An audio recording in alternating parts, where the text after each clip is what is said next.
Bienvenue, vraie version. Nous sommes donc là, nous allons échanger sur l'actualité brûlante. Vous savez que vraie version est un plateau, nous analysons avec calme et douceur, mais nous disons des choses fondamentales, des choses qui permettent à ce que la nation se construise. Ça, c'est de un. De deux, vous savez qu'il peut y avoir plusieurs versions, mais nous faisons un effort de vous donner l'unique et la vraie version. Voilà pourquoi nous cherchons cette version.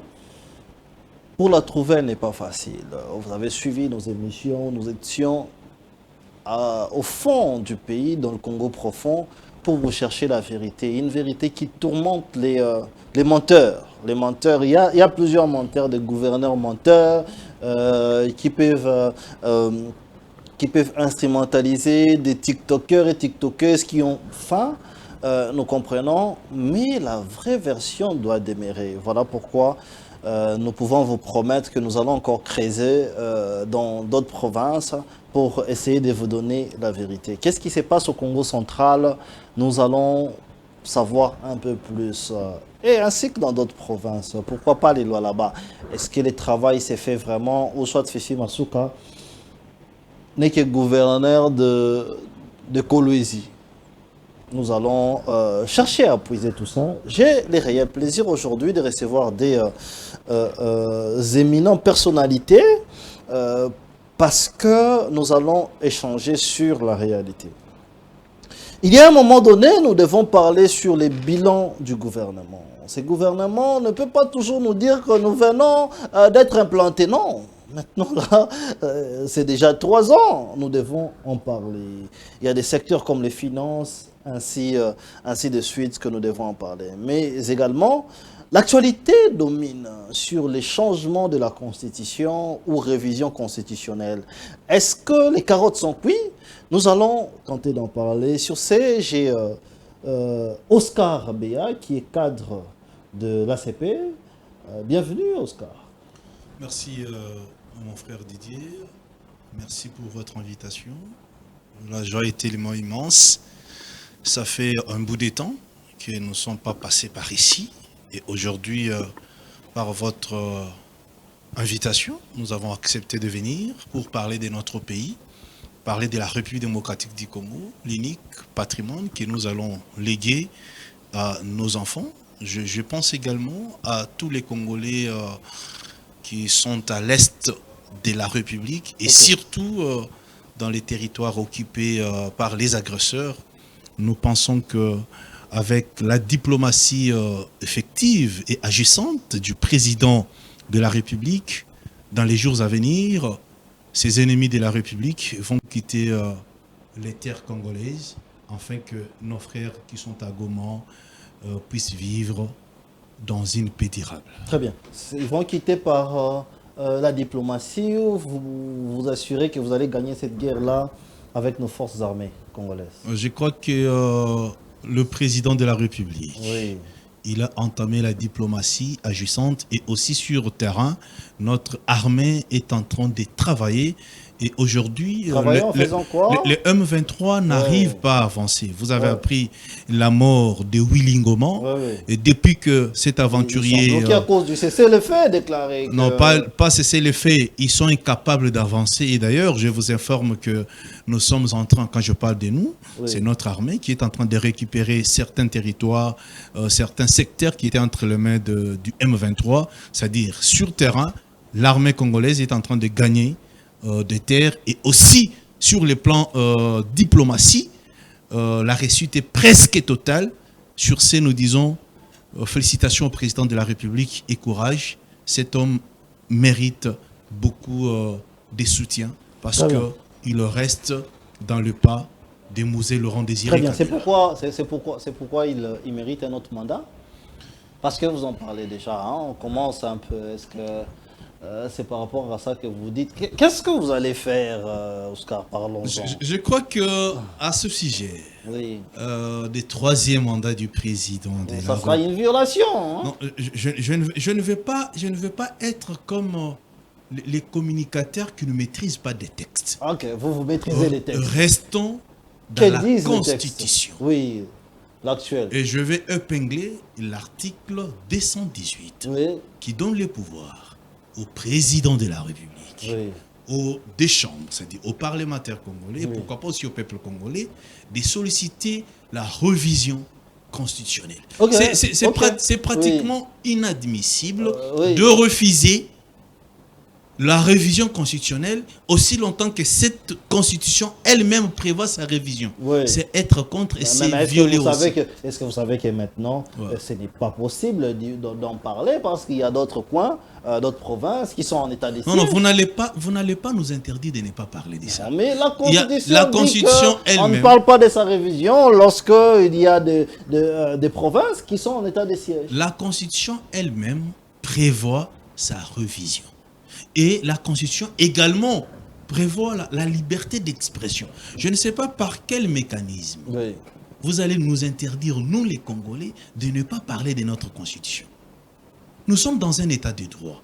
Chaque Congolais est libre de mettre son point de vue. Très bien. Mais nous interdire de ne pas parler de la révision constitutionnelle, c'est de la mauvaise foi. Et Très d'ailleurs, bien. c'est violer encore cette Vous constitution. avez interdit à Kabila d'en parler, c'est pas grave, on va en parler. Non, non, attendez. On va en parler, ce n'était qu'une présentation. Non, je risque d'oublier. Non. Kabila a modifié cette constitution à 3 reprises. Parce qu'il devrait quitter les pouvoirs en 2016. Oui. Mais l'homme est allé jusqu'en 2018. Par quel mécanisme? C'est-à-dire la constitution a été révisée. Très bien.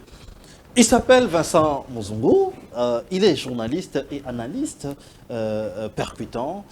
J'ai le réel plaisir aujourd'hui de le recevoir parce que la presse aujourd'hui cache, les acteurs des médias cachent plusieurs vérités, bien qu'on n'a pas l'occasion d'en parler très souvent. Alors il était essentiel d'échanger sur l'actualité, sur des questions de l'ère. Vincent, bienvenue. Merci Didier Kaninda, une fière chandelle à vous pour cette invitation XXL. C'est une première fois pour moi d'être dans vos installations. Je suis épaté, c'est vraiment classe. Oui. On comprend que les Congo a encore des choses dans ses tripes qui peuvent sortir et faire bouillonner le monde. Je suis très content. Félicitations au DG qui nous suit, Oscar. Un bon journaliste, Oscar Bissimon. Oui, un bon journaliste que j'ai toujours apprécié le travail des qualités qu'il a toujours effectué par le passé et qu'il continue de faire. Alors, je disais que les journalistes aussi ont beaucoup de choses à dire, mais seulement qui n'ont pas l'occasion à tout moment de le dire. Alors, on a fait exprès de t'appeler pour essayer d'échanger. Voilà que l'émission d'aujourd'hui sera un échange plus profond. Mais il y a des sujets qui sont très mêlés. Révision constitutionnelle, changement de la Constitution, et même quand d'autres en parlent, ils sont même punis ou soit mal compris. Qu'est-ce que nous pouvons comprendre de cela? Merci beaucoup. Je voudrais commencer par poser les décors. Oui. Moi, j'ai toujours évité la politique politicienne parce que...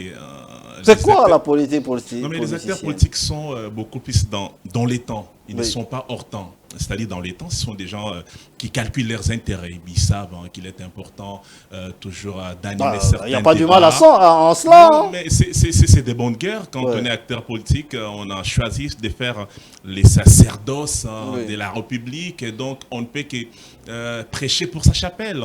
Pour ceux qui pensent qu'il est temps de réviser la Constitution, il faudrait rappeler que c'était le jour où nous avons commémoré 20 ans de cette loi fondamentale qui nous a été léguée depuis le 16 février 2006. Nous avons suivi les éminents professeurs, pour ne pas leur citer. Bochab, c'était lui qui pensait que cette constitution a atteint sa maturité. Et quoi de plus normal, de la changer et puis de la mettre dans les tiroirs. Et puis ça a créé une espèce de boulimie, des polémiques dans la clameur publique. Il y a ceux qui pensent que ce n'est pas évident. Mais chers confrères, moi, je vais être sincère et limpide.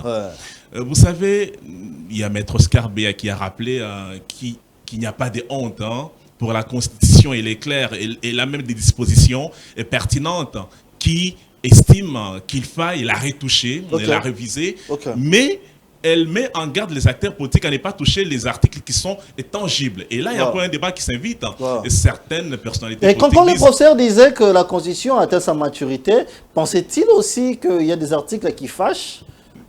qui vont faire non, mais il n'a pas fait allusion aux articles qui fâchent. Et pour lui, le fait que cette constitution a atteint la maturité, c'est qu'il est temps de la révisiter. Mais le changement... Alors on parle de la révisitation ou du changement. Qu'est-ce qui est primordial aujourd'hui? Ce qui est primordial, regardez ce qui se passe dans la partie orientale de la République démocratique du Congo avec un nombre important de déplacés de guerre. Oui. J'ai suivi, il y a... pas l'UNICEF, il y a moult organisations internationales qui alertent sur les déplacements massifs dans l'Est de la République démocratique du Congo depuis que cette rébellion barbare a pris essence. Et je trouve cela malséant que nous parlions du changement ou soit de la révision de la Constitution à ce net moment. C'est vrai, je l'avais dit en passant que le président Tshisekedi est conscient des bémols qu'a cette Constitution, nous le savons. Oui. C'est l'œuvre des belligérants, ça on le sait. Beaucoup ont dit que la Constitution a été calquée sur le modèle français. Elle ne répondrait pas aux aléas ou tout simplement à la circonstance de notre pays, d'où il faudrait l'adapter à nos us et coutumes. Je suis d'accord, mais regardez ce qui se passe dans l'Est du pays, ce que ça nous permet pour que nous puissions épiloguer autour du changement de la Constitution. C'est là où, laissez-moi chuter, je vois l'homme politique est malin, ce qui n'est pas mauvais, il voudrait embrasser tout au même moment, mais moi je me dis... Vous pensez qu'il y a l'instrumentalisation politique ou ils ont saisi l'opportunité pendant ce moment? Ils ont saisi l'opportunité parce qu'ils ont commémoré l'anniversaire de la Constitution 20 ans, mais est-ce qu'on ne peut pas d'abord laisser le président Tshisekedi d'aller jusqu'au bout de la guerre qui nous est imposée dans la partie orientale, que l'on finisse la guerre, que les Congolais qui ont quitté les sols pour errer ça et là retournent chez eux. Et à ce moment, nous allons nous mettre autour de la table pour voir qu'est-ce qui ne marche pas dans cette loi fondamentale et qu'il faille l'écarter ou l'élaguer pour les biens et communautaires. Très bien. Cette question de la Constitution, elle est venue comme ça. On allait en parler après parce qu'il y a des dossiers qu'on doit en parler. C'est une victime. Mais justement, on va en parler. Oscar Bia, tu es de l'ACP. Que pense l'ACP face à ces sujets qui fâchent les changements de la Constitution? Première question. Deuxième question, qu'est-ce qui dérange dans cette Constitution? Donnez-nous deux exemples ou un article qu'il faut changer. Je suis de l'ACP de Jontiningo Bilambaka, Alliance des Congolais progressistes. Notre position par rapport à cette question qui fait couler d'encre et des salives, par rapport à la révision constitutionnelle ou au changement de cette constitution. Parce que nous devons faire cette démarcation existant entre les changements de la Constitution et de la révision constitutionnelle. Voilà. Parce que il y a beaucoup à dire quant à ce. Quand on parle du changement de la Constitution, c'est prendre la Constitution que nous avons aujourd'hui, la jeter dans la poubelle et monter une autre Constitution. Oui. Chose qu'a promis le chef de l'État.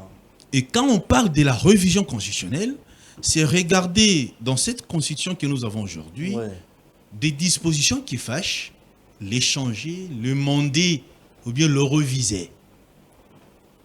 Nous, au sein de l'ACP, nous de l'ACP, des Jontiningo Bilambaka, nous pensons que la révision constitutionnelle, elle est légale. Ok. Nous sommes des lignes sacrées. Nous restons dans le pas du président de la République. C'est-à-dire le pensée correct de notre autorité de référence, qui est le président de la République, reste notre pensée. C'est-à-dire, nous soutenons le président de la République dans cette démarche de la révision ou du changement de la Constitution. Vous êtes prêts pour la révision? Nous disons ça c'est la position. Ça c'est la position de notre parti, l'Alliance des Congolais progressistes. Et je vous informe, le parent de l'ACP, c'est monsieur le président de la République. Et il est parrain de l'ACP? Il est parrain de notre parti. C'est-à-dire, nous restons dans le pas de cet homme, nous restons dans le pensée du président de la République. S'il s'agit de revoir certaines dispositions qui fâchent ou bien qui fait mal à la République, l'ACP est pour. Et même s'il s'agit de changer la Constitution, je crois que tout en étant au sein de l'Union sacrée, nous allons accompagner le président de la République. Très bien. Vincent, je commence par vous. Aujourd'hui, il faudrait parler. Nous allons revenir sur le sujet constitutionnel et les dégâts que ça peut faire à la fin de l'émission. Nous allons parler de la paye des fonctionnaires. Qu'est-ce qui se passe? Est-ce que le ministre Doudou Fwamba a échoué? Est-ce qu'il y a un problème? Est-ce que nous nous penchons sur ce qu'avait prophétisé ou prédit les pasteurs Godin Poyi? Qu'est-ce qui se passe sur la paye des fonctionnaires? Vous savez qu'ils ne sont pas payés. Nous sommes aujourd'hui les 16. Je parle ils ne sont pas payés parce que moi, je n'ai pas de numéro matricule. Ne me cherchez pas quelque part. Oh non, il a un numéro matricule quelque part. Non, j'en ai pas. Je suis vraisemblablement journaliste et indépendant. Hein. Qu'est-ce qui se passe? Merci beaucoup, cher confrère, pour cette question. Il y a beaucoup de choses à dire. Hein. Permettez-moi d'ouvrir une parenthèse. Il y a une étude qui révèle que l'Afrique est l'un des continents qui compte un nombre important d'analphabètes.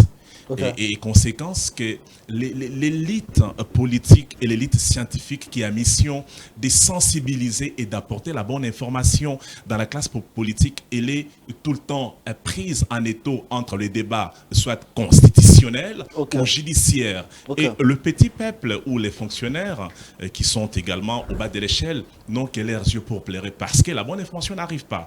Vous avez évoqué le professeur Godin Poyi, l'un des éminents professeurs de ces pays qui alerta à son temps que la mesure prise au niveau de la Banque centrale du Congo, cette mesure basée sur l'appréciation de la monnaie locale, pour lui c'était une mesure morbide. Il a dit que cela allait donner un coup fourré à la caisse nationale, à tel enseigne que les réserves de la République perdraient leur valeur. Et il a même dit que non seulement que les réserves de la République allaient perdre leur valeur, mais il y avait une conséquence logique. Ces réserves étaient sur le point de disparaître. Mais quand il a alerté, personne ne l'a compris. La presse ne l'a pas relayé comme il se devait. Godin Poyi était perçu comme un pasteur comme Jean-Baptiste qui criait dans les déserts. Mais n'est-ce pas qu'il n'a pas été bien compris ou bien pris au sérieux? Parce que lui-même, en étant dans l'action comme président de l'Assemblée provinciale, on a vu comment un professeur échouait dans sa gestion. On a vu comment un professeur pouvait rater la gestion de la ville de Kinshasa. Ah, mais là, vous parlez de son bilan à la tête de l'Assemblée provinciale. Je ne saurais pas vous rencontrer. Je voudrais rester d'abord dans la thématique. Allez-y. Il a alerté que cette mesure allait avoir des conséquences.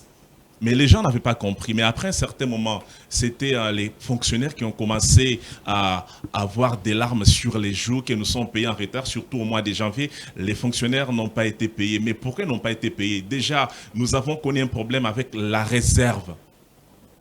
Et puis, pourquoi on a connu ces problèmes? C'est parce que quand on a apprécié les francs congolais, donc on a fait une sorte de récupération de la réserve pour payer les manques à gagner au niveau des banques. Vous savez, il y avait des fonctionnaires par le passé qui ne touchaient que 200 et 300 000 francs congolais et l'État avait pris l'option de payer leurs frais d'ouverture des comptes. Et on recourt généralement dans la réserve de la République pour pallier. Mais quand la réserve a été touchée de fond en comble, l'État n'avait plus beaucoup d'argent en toile de fond pour pallier aux désidérata économiques que la République faisait face. Et conséquence, les fonctionnaires n'avaient que leurs yeux pour pleurer et Doudou Fwamba était tombé tout simplement dans le piège de la mesure qui a été prise d'une façon unilatérale. Mais un autre aspect, c'est aussi un aspect qui n'est pas beaucoup dit sur la place publique, c'est la guerre dans l'Est du pays. Si vous remarquez très bien avec la répartition budgétaire, il y a un nombre exponentiel d'argent qui est alloué pour l'effort de la guerre dans l'Est du pays. Récemment, il y a un rapport qui a attesté que 180 millions de dollars américains était une cagnotte qui a été allouée pour soutenir, équiper les FRDC. Vous avez suivi à travers les médias, on a parlé des drones. Mais les drones ont été achetés parce que vous avez un argentier de la République qui a reçu des missions clair de la part du président de la République qui a dit, mais écoutez, M. Doudou Famba, nous devons faire l'intégrité territoriale et de la défense nationale les leitmotivs de ces combats. Donc, pensez d'abord aux militaires qui sont au front, il faut les équiper. Pensez à la solde. Pensez également aux bonnes conditions de ces vaillants soldats qui sont sur les fronts des batailles pour que l'ennemi ne puisse pas avoir l'ascendance sur nos troupes. Et je vous dis, 180 millions a été alloué et par ricochet, les militaires mais ça sont des explications. sont équipés. Ça sont des explications. Les fonctionnaires, ils n'ont pas besoin de tout ça. Il fallait prévoir tout ça. Et même quand il y aura retard de la paye, même quand il y aura un bon ministre ou de bons acteurs, ils prévoient. Non, mais attention, mais la guerre n'avait pas prévu qu'elle allait nous surprendre. Mais est-ce que vous savez qu'avec toutes ces théories, finalement, vous créez une autre insécurité, une autre forme d'insécurité. Parce qu'un fonctionnaire qui n'est pas payé, c'est des familles qui ne vont pas se nourrir, les enfants qui n'iront pas au travail. Il y a beaucoup de conséquences. Des parents qui vont s'endetter pour payer un peu plus. Nous connaissons comment ça se passe avec les Mabokoban. Est-ce que vous avez prévu tout cela? Alors, vous avez raison, vous posez une très bonne question qui est technique. Et je vais vous répondre d'une manière limpide pour que les fonctionnaires qui nous suivent soient éclairés dans cette religion de la parole. Monsieur Didier, d'abord, avant de vous rencontrer, il faudrait rappeler vite fait ici qu'avec le ministre de Minuatum Kabamba, il nous a fait comprendre que le lithium avait baissé sur le marché international. Quand on sait que la RDC, c'est un pays dépendant à 100% de ses ressources naturelles, du moment où vous avez le rabais qui est conditionné à nos matières premières, on ne sait pas fluidifier l'argent et on ne sait pas avoir beaucoup de liquide dans nos réserves pour pallier aux beaucoup des cas que nous avons et surtout que la plupart des assignations n'ont pas été atteintes avec les régies financières pour le mois de janvier. Alors la question des fonctionnaires qui, quand ils ne sont pas payés, ce sont des familles qui sont coupées, ce sont des familles qui sont fragilisées. Le tissu familial est sur le point de tomber en panne ipso facto. Alors, est-ce que vous avez senti le gouvernement dire qu'il y avait une crise économique? On n'a pas parlé d'une crise économique. On n'a pas parlé des conditions conjoncturelles qui ne seront pas bonnes. Ça voudrait dire que vous avez un argentier qui s'y connaît, qui au-delà des péripéties, Doudou Famba, au-delà des aléas, mais au-delà des aléas économiques que nous avons, qui ne sont pas relativement de sa faute, Doudou Famba Seba, bec et ongle, pour assainir la situation. Doudou Famba devait anticiper. Doudou Famba... Ça a déjà été fait. Vous êtes un grand journaliste. Je vous rappelle que les fonctionnaires ont été déjà payés. Posez la question, parce que les militaires sont aussi des fonctionnaires. Ne les extirpez pas. Ils vous suivent, les fonctionnaires. Le 28 déjà, les fonctionnaires ont été payés. Attendez, quand on parle des fonctionnaires, il y a une catégorisation. Je voudrais vous donner vite fait. Vous avez des militaires qui sont également des fonctionnaires qui ont été payés dans la pyramide, des priorités. Allons-y dans la globalité. Lui-même qui est fonctionnaire aussi, le ministre, lui, il est payé. La globalité, elle est ventilée sur base... Le ministre, lui, est payé. Mais sur base des priorités. Vous savez qu'eux-mêmes, les ministres, ils sont payés. Je ne confirme pas parce que je ne suis pas dans la psychologie. Ils n'ont pas de retard. Vous êtes journaliste comme moi. Je voudrais rappeler un fait très important. Vous avez... parler de la globalité. Mais la globalité, elle est ventilée parce qu'on parle de l'économie. Avant que l'on puisse toucher la globalité, on commence par des mesures sectorielles. Et en temps de guerre, surtout cette guerre qui nous est imposée dans l'est du pays, le président Tshisekedi, dans les conseils des ministres, avait levé l'option de prioriser les militaires, de prioriser les médecins. C'est pour ça que vous n'entendez plus la grève des médecins, qui était monnaie courante par le passé. Les enseignants, les professionnels de l'agré, ils font partie de la première catégorie qui sont prises en compte par l'État. Oui, très bien. Je vais vous revenir. Parlons politique, Oscar Beya. Nous devons à un moment donné faire un bilan, si partiel qu'il soit, mais faire quand même ces bilans. En parler, donner la vraie version des choses. dites aussi la vérité que vous n'arrivez pas à payer les fonctionnaires et que Doudou Famba, c'est un ministre qui est moins excellent. Nicolas Kazadi vous a prouvé que c'était un bon ministre, Oscar Bia. Je crois que parler de Nicolas Kazadi, c'est comme si vous voulez l'arrivée de Nanga ici. Dans cette Comment ça? Soyez clément. Je reste politique. Nicolas n'est pas un rebelle comme Nanga. Nicolas Kazadi est parmi des Congolais de mauvaise qualité que nous avons connus dans ces pays. Nicolas qu'on réclame là. On dit que Doudou Famba parte pour que Nicolas rentre. Je crois qu'il est réclamé par les gens de sa classe, peut-être politique ou bien de sa famille politique. Mais aucun Congolais, un vrai Congolais ne peut pas réclamer Nicolas Kazadi. Au moins s'il a oublié cette histoire de 80 millions de dollars décaissés pour la construction de forages. Moi, je suis trop politique et je reste politique. J'aimerais que sur ces plateaux, nous puissions quand même éventrer les bourreaux. Allez-y. On dit que Doudou en réalité, Doudou Famba est victime de sa bonne gestion. Oh, comment ça? Et ce sont des voleurs d'hier qui sous-traitent certains amis, communicateurs et journalistes pour tirer sur la personne de Doudou Famba. Au contraire, l'homme est resté dans cette école de la bonne gouvernance. Mais il n'a pas payé les gens. Il doit payer les fonctionnaires. Il n'a pas payé les fonctionnaires. J'en arrive, mon frère journaliste. Allez-y. Ici, sur ces plateaux, on ne parle pas d'un paiement. Mais nous sommes en train de parler de retard de paiement. Voilà. Aucun fonctionnaire ne peut pas vous parler d'un paiement de 2 mois ou 3 mois, 4 mois. Je ne crois pas. Mais nous parlons de retard de paiement. Vous savez ce que ça cause, ces retards de paiement? C'est-à-dire, au lieu que vous soyez payé le 25, on vous paye le 30, on vous paye les 2, on vous paye les 3. Mais la question qu'il faut se poser, pourquoi ces retards? Est-ce que ces retards émanent de la volonté tacite de Doudou Famba? Nous disons non. C'est par rapport à la situation économique de notre pays. J'ai beaucoup aimé ce que votre confrère Vincent a dit, les efforts de guerre. Ça coûte énormément cher à la République. Okay.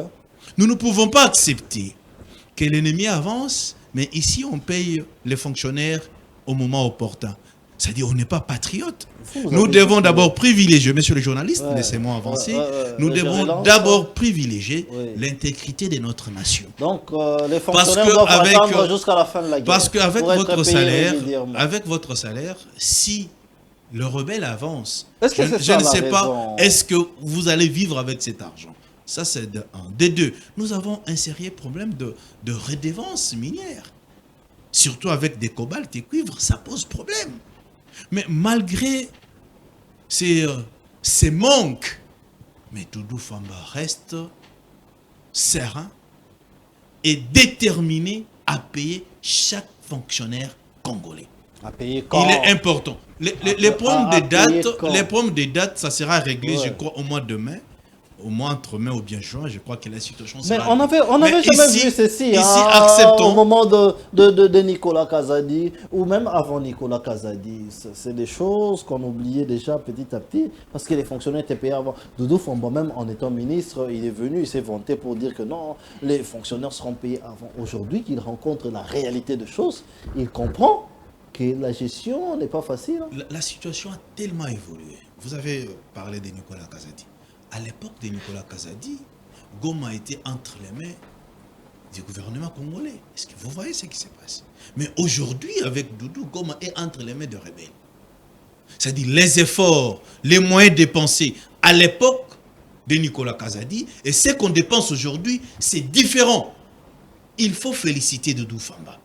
Parce que les fonctionnaires sont payés malgré ces retards. Il faut féliciter Doudou Famba. Et comparer, les fonctionnaires sont impayés. Il est pratiquement inadmissible de comparer...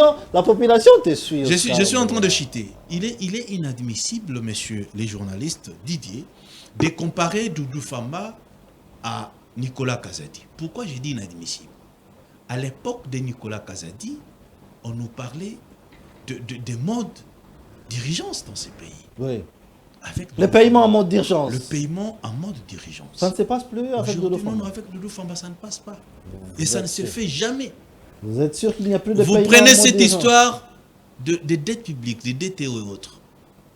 Pendant la période de Nicolas Kazadi, c'était des monnaies courantes. Chaque jour, on vous parlait des DTO.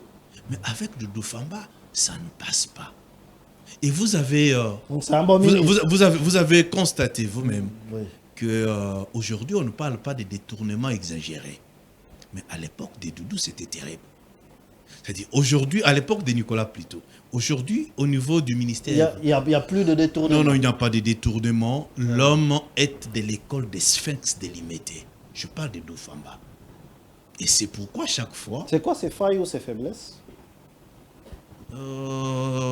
Faiblesse de Doudou Famba, c'est la bonne gestion. Oh, ça ne sont pas des faiblesses. Non, mais je suis en train de... Mais je ne trouve pas, je ne trouve pas ces failles. Je ne trouve pas ces failles. C'est-à-dire l'homme est resté dans le pas d'Étienne Tshisekedi Moulumba et aujourd'hui, au niveau du ministère de Finances, tout marche correctement. Il faut les féliciter et l'encourager. C'est un jeune ministre, mais qui est en train de faire son temps. Et puis la vraie différence entre Doudou Famba et l'ancien ministre. Oui, c'est quoi la différence? Dans les faits, regardez. Oui. L'ancien ministre des Finances a dit lui-même, bon an malin, dans un plateau de télé d'une concert, pour ne pas citer son nom, Paulette Kimuntu, que quand l'argent de la République sortait, la première impression, c'est là qui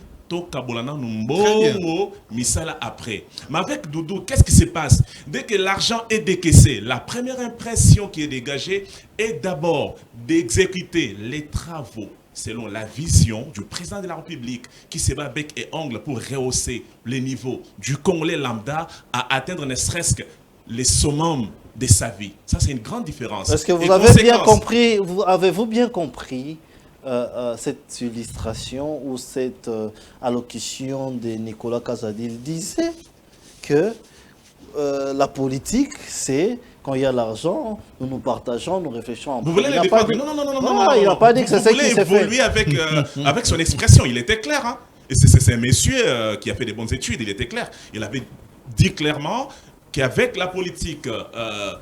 où lui, il était le patron des finances, c'était d'abord Solimo Mwebimi, Tokabolana, nous, exécution après. Conséquence, posez-vous la question des 145 territoires, on a parlé d'autant de détournements, c'est parce que le ministre avait fait la révélation par la suite. Mais où était les chefs? Où étaient les chefs en ce moment-là? La dernière différence... Pourquoi les chefs ne disaient rien? La dernière différence, Maître Oscar Béa a commis un impair de ne pas en parler quand il a cité Goma, qui est...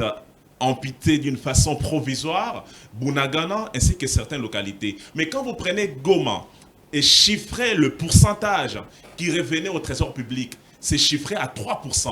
Alors, tenez, M. Didi Kaninda, que ça fait belle lurette que les 3% n'arrivent plus au trésor public. Mais Doudou Famba, pas seulement Doudou Famba, avec le ministre de l'économie, ils sont astreints à se battre pour pallier ne serait-ce qu'à ce manque à gagner que le gouvernement est forcé à bout depuis la prise de Goma, Bunagana ainsi que certaines localités. Donc le contexte est tellement différent que nous avons une équipe de caciques qui s'y connaît, je me répète encore en la matière, qui travaille bec et ongle. J'ai entendu dans les couloirs les gens qui chantaient pour le remaniement du gouvernement. Je me dis non, le président Tshisekedi, Bako Sayote, le moment n'est pas encore arrivé où nous allons, où l'on peut vous demander que l'on puisse changer ces gouvernements. Nous sommes en temps de guerre et vous avez des gens qui vous défendent très bien. Doudou Famba fait un travail exceptionnel. Il n'y a pas seulement Doudou Famba. Il y a également au niveau de l'économie, mais aussi l'IAO au niveau de la fonction publique. Oh, l'IAO fait un bon travail. Mais je vous dis, un monsieur exceptionnel. Que vous avez une marmite. Vous avez une marmite garnie. J'étais au Bazouélé. Il y a des fonctionnaires qui ont des matricules, mais qui ne sont même pas reconnus, qui ne sont pas... Ça, c'est l'image de Kinshasa ici. Hein. Allez-y à l'intérieur, vous verrez qu'il y a des réalités. Il y a des NU, des nouvelles unités non payées. il y a plusieurs cas. Alors, nous vous félicitons d'abord pour cette enquête que vous avez réalisée dans Oui. le Mazuélé. Nous avons compris le disparate qu'a la République. Mais attention, Montesquieu est clair dans sa démarche. Il y a la séparation du pouvoir sur le plan national. Oui. Vous savez, le ministre Liaou, il n'a pas été reconduit parce qu'il est élégant, il est géant, il parle un bon français, il est fils de Liaou, le grand professeur de tout le temps. Non, l'homme a été reconduit pour la compétence accrue en la matière. C'est comme ça que vous avez la symbiose au niveau de la fonction publique tenue de main de maître par Jean-Pierre Liaou. Au niveau de l'économie, vous avez Fumu Pamuzito, l'homme qui a été repêché de l'opposition, qui a fait son entrée dans ce gouvernement, qui lui ne travaille pas seul. Il travaille avec Doudou Fouamba et cette équipe met de la mayonnaise en place pour que les fonctionnaires qui sont sur toute l'étendue de la République, pour ceux qui sont déjà identifiés au niveau du fichier, au niveau de la fonction publique, et ceux qui ne sont pas identifiés, le travail s'est fait en amont tout comme en aval, Oui. pour aboutir à des résultats de très bonne qualité et des résultats valeureux pour un Congo uni, un Congo sobre. Très bien. Un mot par rapport à Doudou Fouamba, mais nous allons parler aussi de l'IAO avant d'entrer dans le sujet. Mais c'est comme s'il y a l'autre côté de l'iceberg qui n'est pas dit. Vous flattez, mais vous ne voyez pas aussi que l'IAO ne fait pas ce qu'on attendait de lui. Je suis sidéré de constater que vous avez l'intention de défendre quelqu'un qui est passé aux aveux. Je parle de Nicolas Kazadi. Je ne défends L'homme- personne. Hein. L'homme est passé aux aveux pour dire aux Congolais que, en réalité, je n'ai pas bouffé cet argent seul. Nous sommes nombreux. Ce qui m'ont bimi, la première des choses de Salaka, on se partage cet argent et des histoires des projets ou bien des programmes, ça vient après. Hier, c'était les samedis, j'étais au niveau de Ndjili Sainte-Thérèse. Vous êtes journaliste, essayez d'y aller. Oui. Il y a l'espace où on est en train de construire 1000 maisons pour les sinistrés de Matadi Kibala. Oui. Vous vous rappelez? Oui. Oui. Mon frère, ça fait pratiquement 3 ans. Ouais. Je suis arrivé là les samedis. Aucune maison n'est finie. Aucune maison n'est finie. Et ça commence même à pourrir. L'argent a été décaissé. Et l'argent a été décaissé.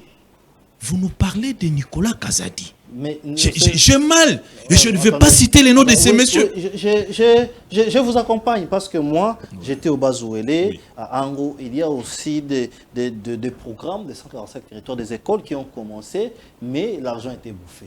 Mais où est le problème du ministre des Finances?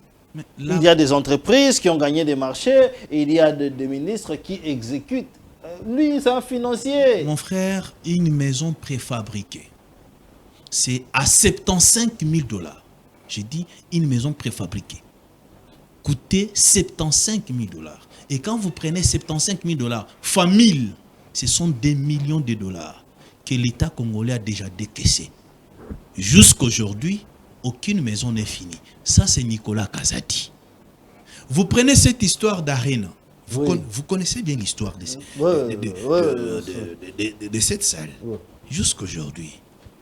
C'est-à-dire, parler de Nicolas Kazadi, c'est comme si nous sommes en train d'évoquer les morts. Sur cette Mais Doudou Fouamba C'est-à-dire, dit nous qu'il- parlons de qu'il gens. relance les Nous projets Arena. Où en sommes-nous? nous parlons de personnes qui ont tué cette nation et qui continuent à penser revenir aux affaires pour la tuer encore une fois de plus.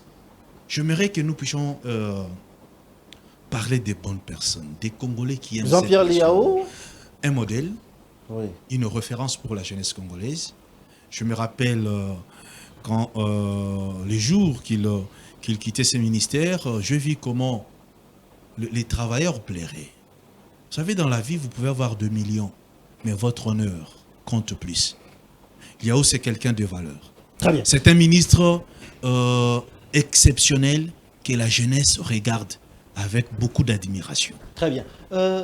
Qui ne travaille pas bien Dans ce aujourd'hui, gouvernement, c'est toute une ribambelle de ministres aventuriers. Dans ce gouvernement. Ah oui. Des ministres aventuriers. Ah, mais je vous aime parce que vous dites la vérité. Oh, mais vous croyez que Parlez lentement. j'aurais parce que- peur de qui? Oui. Moi, je suis de la classe de Ken Ribambelle. Tshisekedi.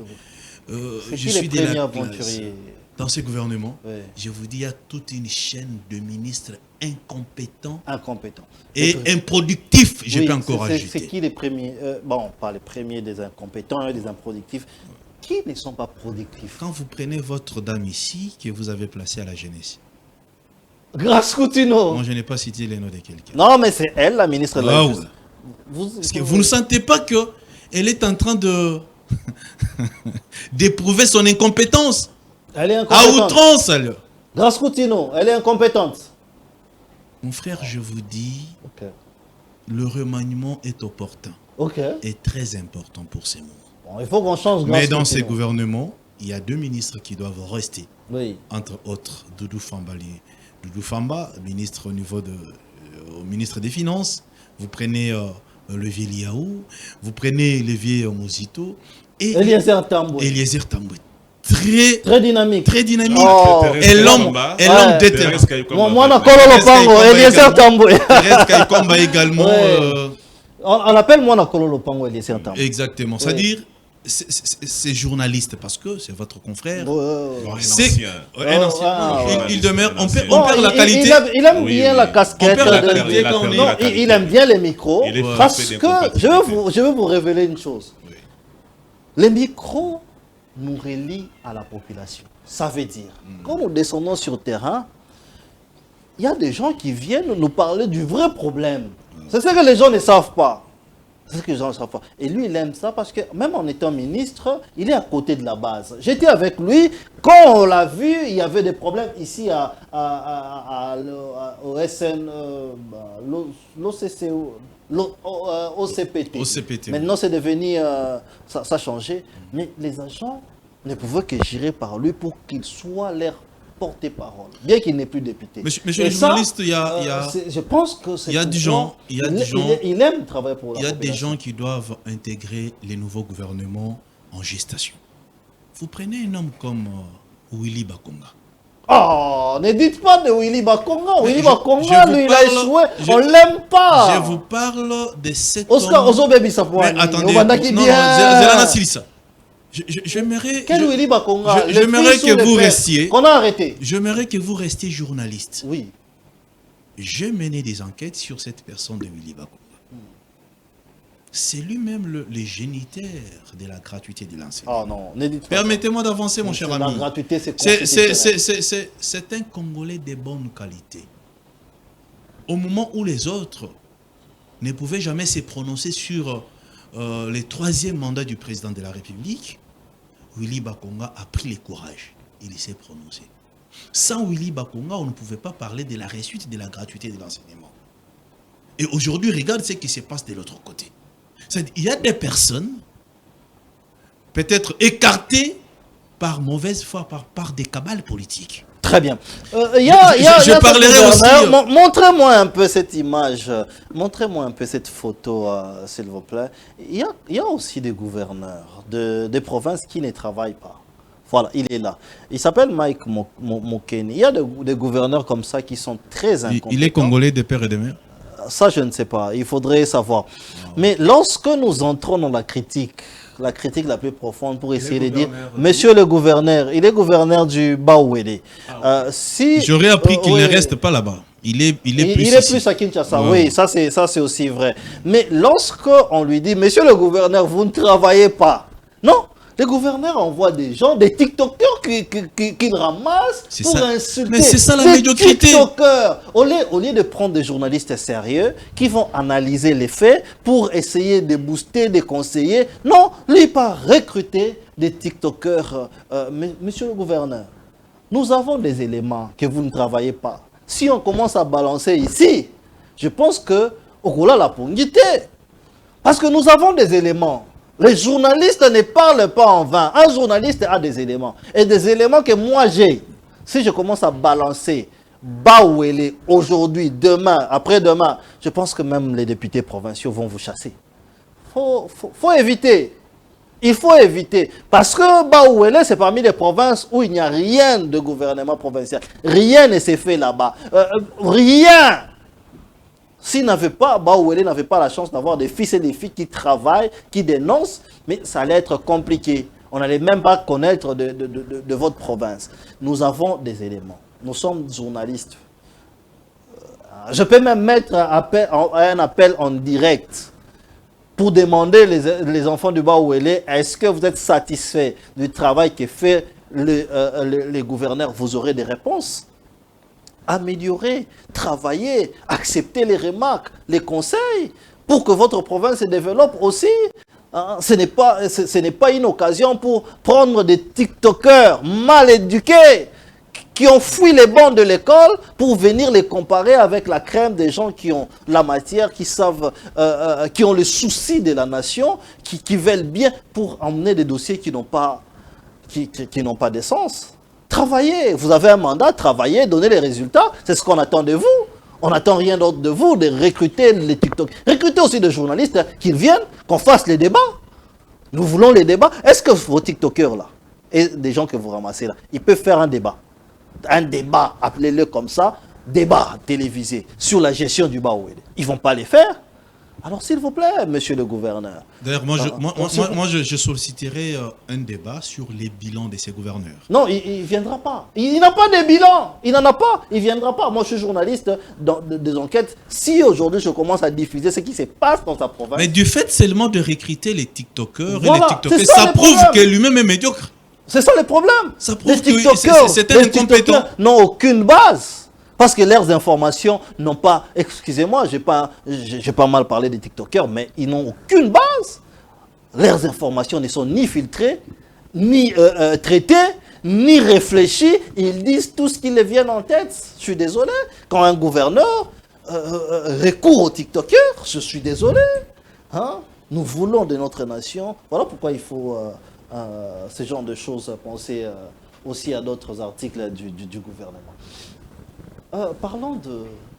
vous aviez un mot par rapport aux ministres, aux animateurs médiocres aussi.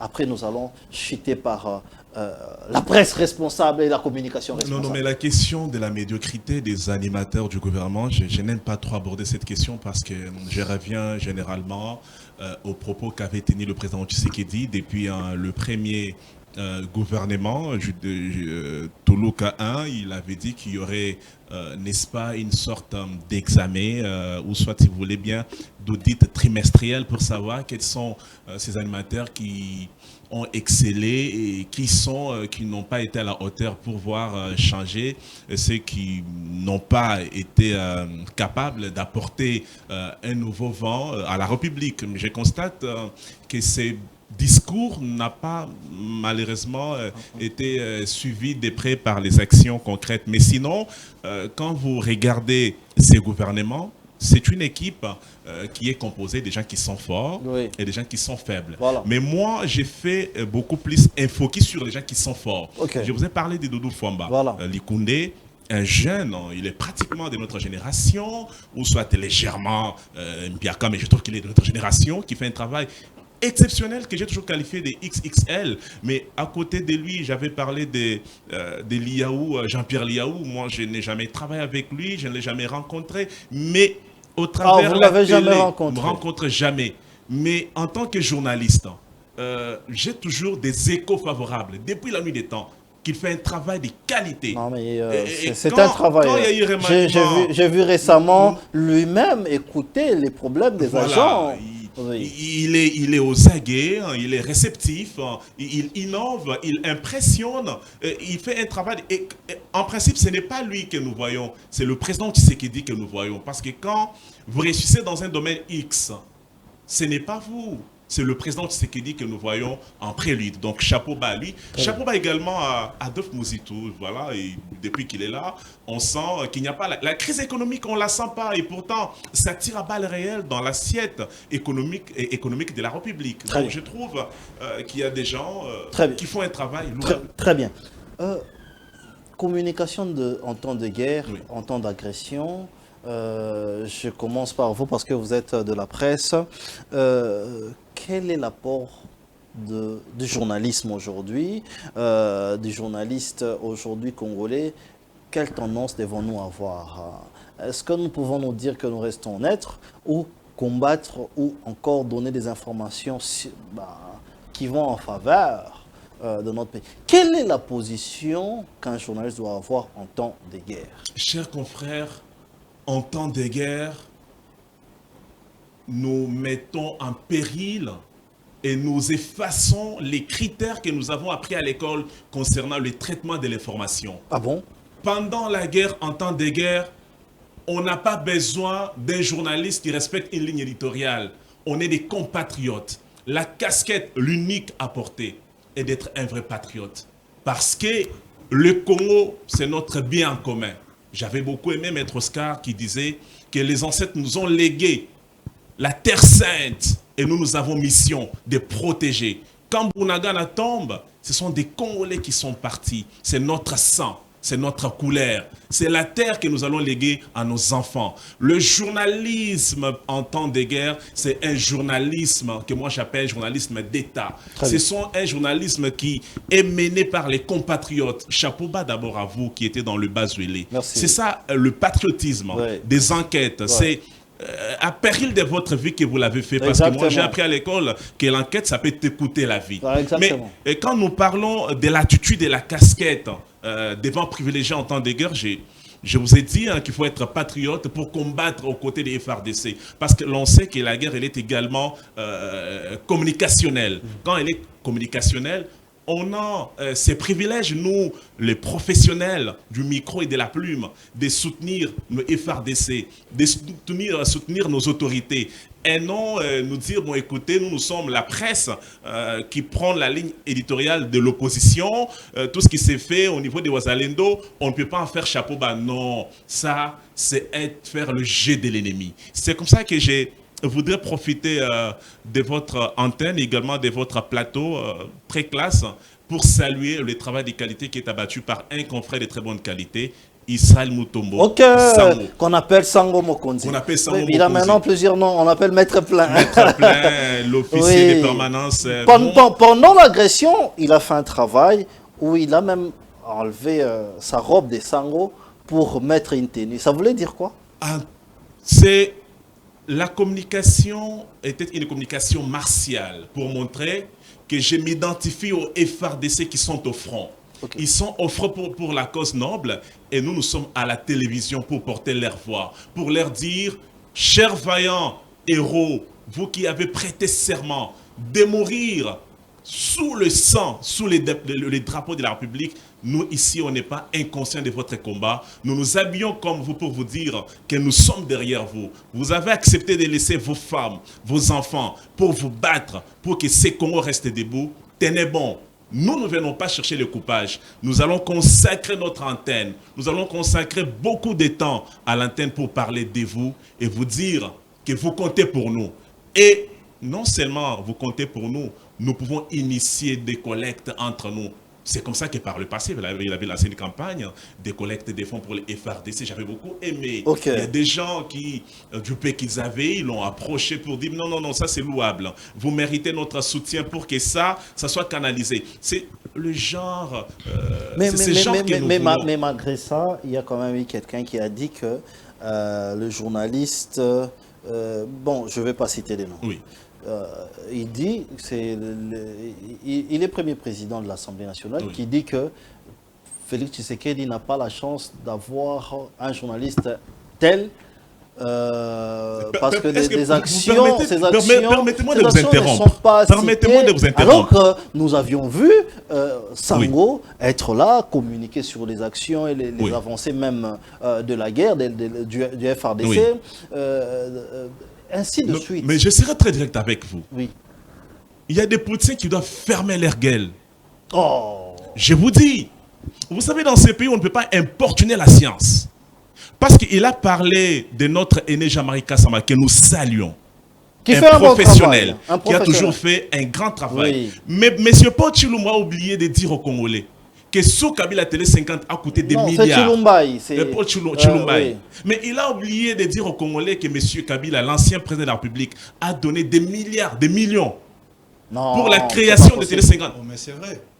On a financé Télé 50 en termes de millions. Mais Jean-Marie Kassama ne pouvait pas quitter l'Europe pour venir s'aventurer à Kinshasa.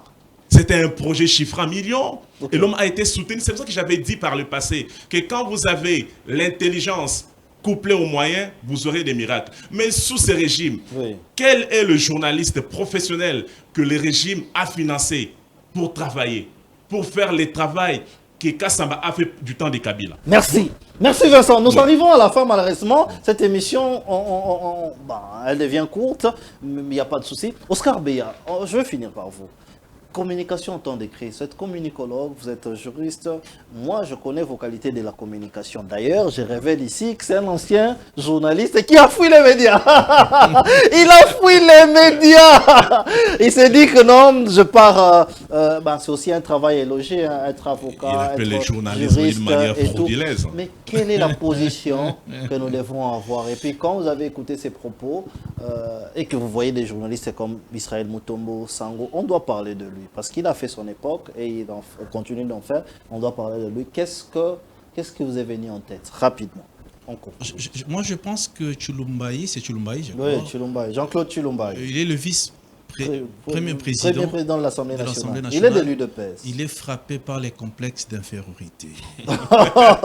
C'est pas possible. Parce que ne pas reconnaître le travail que vous êtes en train de faire, vous les journalistes aujourd'hui, et parler de Jean-Marie Kassamba, qui était motivé, payé par les gouvernements à l'époque, par les régimes Kabila, c'est grave. Est-ce que vous savez, monsieur Didier, que Télé 50, il y avait un mot d'ordre qui a été donné à l'époque, qu'aucun membre du PPRD ne peut passer dans d'autres chaînes que sur Télé 50. De la majorité présidentielle. De la majorité présidentielle. Ah bon? Oui. Oui. Je vous révèle. Télé 50, c'était, je peux dire, la chaîne du pouvoir. Mais ici, pendant notre régime, vous pouvez me citer une chaîne du pouvoir en place, soutenue par le régime? Quelle est cette chaîne-là? Vous allez me parler de Univers TV. Regardez ceux qui sont là. C'est grave. Quelle est cette chaîne de télévision qui bénéficie aujourd'hui des moyens comme Télé 50 à l'époque? Non, nous remercions. C'est-à-dire, les régimes, attendez, vous avez l'intention de flatter les gens. Moi, je ne veux pas flatter les gens parce que cet homme vous a touché dans le vêtement. Ce qu'il a dit, c'est qu'il a jeté de l'opprobre sur vous, les journalistes.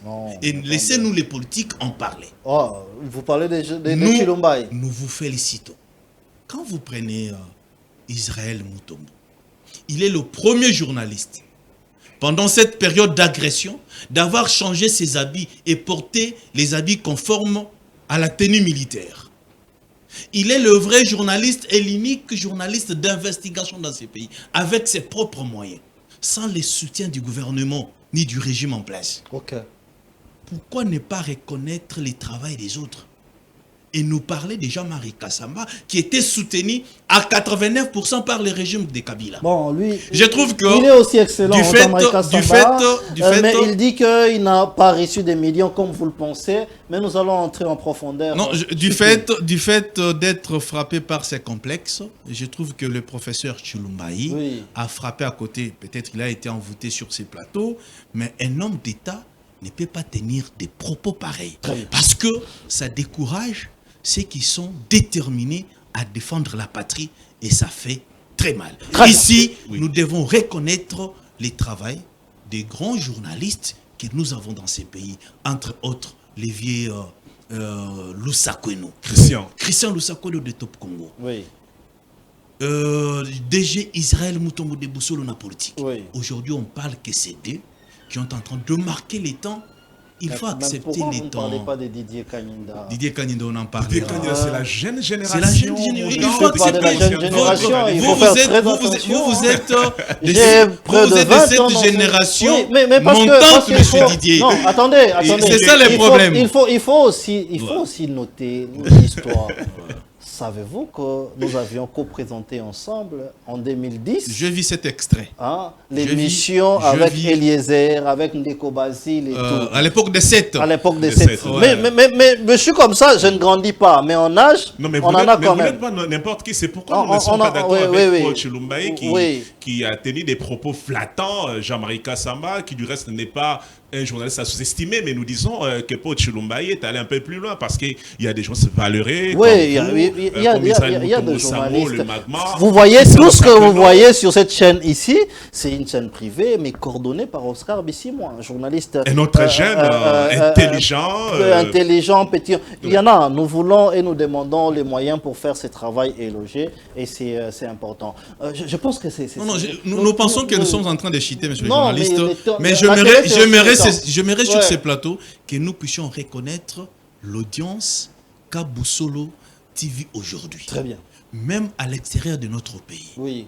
Nous étions récemment avec le DG Israël Mutombo dans le Congo central. Mais c'est non, mais il est très suivi. L'homme est très suivi. Oui. Il est important de reconnaître les temps de l'autre. Très bien. Nous arrivons donc à la fin de cette mission, réversion. C'est dans la paix, la sérénité, et les calmes, nous laissons les uns et les autres pouvoir dire aussi ce qu'ils pensent. Nous continuerons à féliciter Jean-Marie Kassamba, c'est un pétillant journaliste. Moi, personnellement, je félicite Israël Mutombo. C'est quelqu'un qui nous a prouvé qu'il peut faire beaucoup et qu'il peut faire mieux. Christian Lusako et nos chapeaux bas. Thierry Kambundi. Mais mon ami, osez.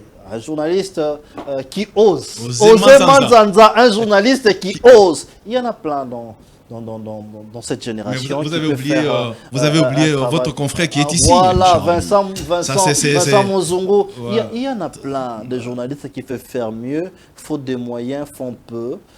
Il ne faut pas venir il faut rappeler. L'appeler. Vous avez l'intention de flatter les gens, il faut rappeler Chilumbaye à la raison.